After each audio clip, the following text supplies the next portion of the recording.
You guys good? Warm? Awesome. Got a lot of winter excited coats. are you about the spring game, getting back in the stadium, the fans in the stands? What's that going to mean to you to take field side? It's going to feel great. It's been too long since we've had fans in there. The fans are our 12th man out there. They make the experience in Nebraska football everything it is. We got the greatest fans. They're back. I think I just saw we're up to 75% now in the stadium, so that's going to be huge. I hope Husker Nation fills it out because we need it. We need that experience back, especially for these young guys. They need to see what Nebraska football, what the fans are really about, that aspect of it. And I think we got some recruits coming too, so that's going to be huge for them to see what Nebraska football should be. You think you'll have more nerves than maybe you did last year when you were playing at the stadium? For a guy like me, probably not. I mean, I don't know, fourth, fifth year, I don't even know anymore. It's been so long. Nerves, it's a spring game. It's another practice. It's another opportunity to get better. I know for some of these young guys that played in front of no fans last year, it almost feels like it's no different than a high school game for them. It's going to be a little different experience for them, having thousands and thousands of fans out there. So the nerves aspect of it, I think, might be a little different for those guys, but I think it's good for them to experience a spring game atmosphere first. Yeah. What's your overview of what the offense got done this spring? I think we took a lot of stuff that we needed to take care of that we couldn't necessarily get done, say, last spring and last fall camp, because we didn't have those, obviously. But this was an opportunity for us to take care of ourselves. Like I said, there's a lot of disciplinary things that we need to take care of, and we worked on it. I mean, there's still lapses here and there that that happen. That's going to happen when in a spring ball type scenario. So. What is your room, the tight ends? What did you guys get done as a group? Yeah, obviously it was a little right hook with Kurt leaving, but he's doing what's best for him. But as a tight end room, I think we're still excelling. We're still climbing the mountain. There's still a lot of room for us to improve. Obviously, across the whole offense as a whole, we haven't reached the top of the mountain. We're still climbing. I think we're on our way up towards the top, but we still got some work to do. And we got all summer to do that. We got a whole summer to get bigger, faster, stronger, and we got fall camp coming up to take care of what we need to get done on the football field. The coaches kind of talked last year that getting the tight ends the ball was much more of an emphasis in the offense. Based on what you guys did this spring, is that still an emphasis? Do you see it being emphasized more, I guess, based on kind of what you guys have done so far? Yeah, I feel like that is the case. I know Lubik's been saying how he wants our tight ends to be a prominent role in this offense, and I mean, we got some good recruits here now. Let's show them what we can do as a tight end group. And I think just talking with Adrian on the side, he loves us. He loves our size. He loves our length. And I think he's going to take advantage of that more, which is nice to hear, not just from the coach, but from the quarterback who's actually running the offense. It'll be good to see, and hopefully we showcase that a little bit this Saturday. You mentioned your fourth or fifth year, whatever it is now. What's kind of the next step for you personally? I mean, every spring is an opportunity to get better at things you need to get better at. I think for me is my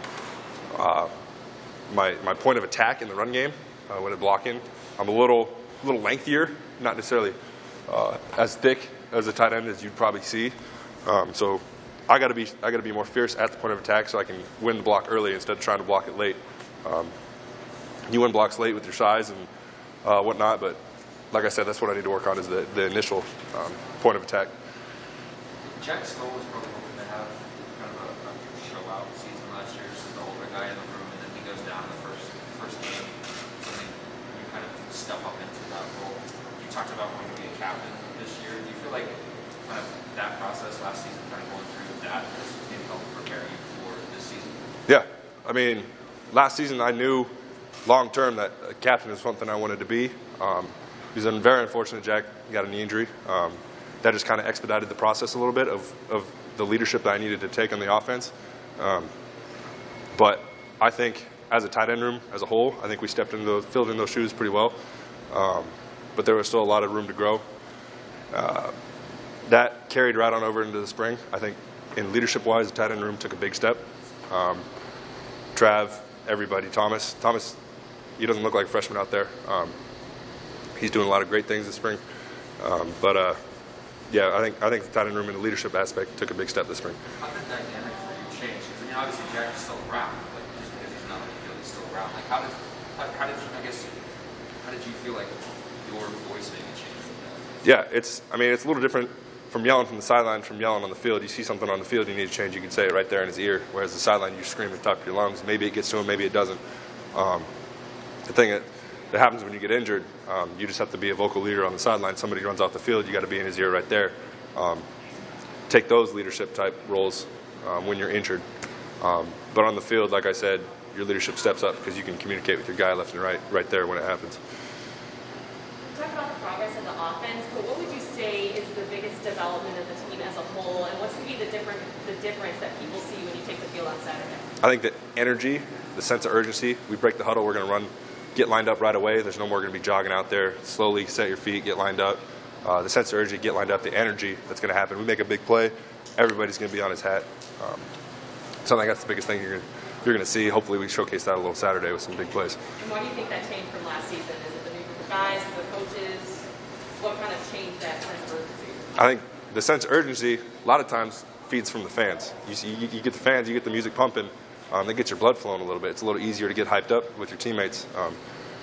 It's a little hard when you got 30 fans in the stands with your parents. It's kind of tough, but I think a lot of that energy feeds from the fans, and it's great that we're going to have them back Saturday. You mentioned Thomas Benoni doesn't look like a freshman. Was there a specific moment that stands out to you where you're like, wow, this kid's got talent? And what's it been like mentoring him? Yeah, it's been great. He's been easy to work with, asking questions. A lot of times when you see freshmen, you see him it's like they're dropping the ocean. They're just treading water, trying to breathe. He took that responsibility, and he was running with it. He was taking every opportunity to learn. I think that's where he stepped away from other freshmen, is he took every opportunity to learn. I was getting texts at 10:30 at night for 2 weeks straight, just from him. A lot of times I just want to say, Thomas, go to bed. But he's going to be a great player. I mean, he's obviously a freshman. There's obviously things freshmen do. They mess up just because it's a new playbook. I mean, college playbooks are hefty. But like I said, he's going to be a great player, and he's taken on the freshman responsibility really well. I think Beck can kind of handle that through the spring. Because he's got you and Vocal for really veteran guys, and you've got the young guys like Connie and Donnie too. I mean, is it kind of teaching both groups? Is it tough times, or how did he kind of handle that? He relied on us a little bit too. There's things that Coach Beck will see one thing. He's talking to Nate Borcher. Nate Borcher's took a big step this spring. I'll say that right now. But he's talking with Nate over here, and he maybe not see Thomas Fedoni mess up on a play. That's Travis's and I's responsibility to see that and coach him over here. So I think a lot of time Coach Beck can put a lot of responsibility on the older guys to take care of what needs to get done as far as stuff he doesn't see that the younger guys would do.